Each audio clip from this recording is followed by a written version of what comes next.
Paano kaya gagawin namin bukas? Biruin mo sa presentation na yan. Nagkasakit ako. Birthday ko pa. Kasal ko pa bukas. Yun, yung kasal, pinuspone ko. Pero yung birthday ko, hindi ko postpone. Paano kaya ang gagawin namin para manalo kami bukas? Mike, tingin ko mananalo kayo. Pag-iisipan mo na lang kung paano nyo ipepresent. Talaga? Sigurado, best actor ka na naman dyan. Kaya nasa yon suporta naming 3. Magsalita na naman sila.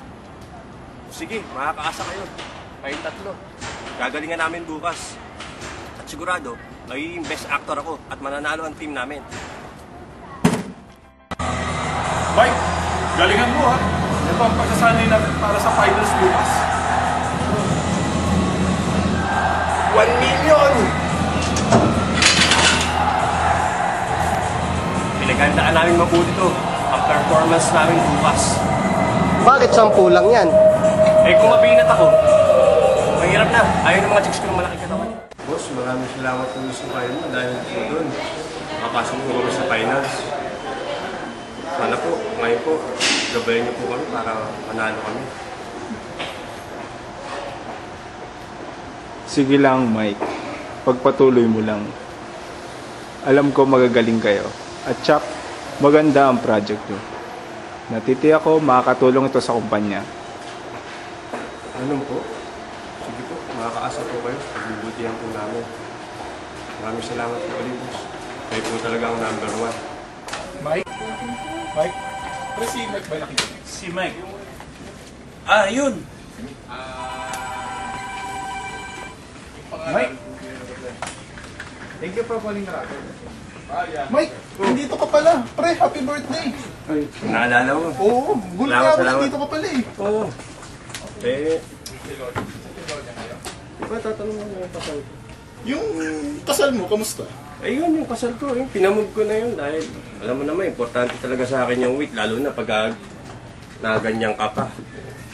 Eh, medyo importante rin yun. Oo, sigurado ako, repeat performance to. Pero teka lang, medyo delikado ka ngayon. Kasi napanood ko yung kanina, medyo kahawig nung sa atin. Kahawig? Oo. Ibig sabihin, napanood nila yun o talagang ginawa nila? Hindi ko alam pero... Kailangan natin mag-isip ng bagong paraan para perform yan. Kinakabahan ako sa'yo kasi medyo minamalat ka pa. Kaya mo ba? Ganun nga medyo tinatrangkaso nga ako lately. Pero alam ko, dahil dito, mapopromote ako. Handa na ako ipagaspas ang aking mga pakpak. Para ito ang stepping stone ko para ma-promote. Kaya gagawin ko talaga ang lahat. Makakaasa ka dyan. Galingan mo, pre. Oo, lalo na. Ang gaganda pa ng mga special effects nila. Oh. Sobra talaga. Para talaga mga pelikula. Alam mo, pagkatawanan lang tayo doon. Pero ito ang sasabihin namin sa inyo. Tumingin ka rin. Ayan, oh. Sa ganda ng performance namin at sa ganda ng project namin, palagay namin, hindi kami magna-number 12.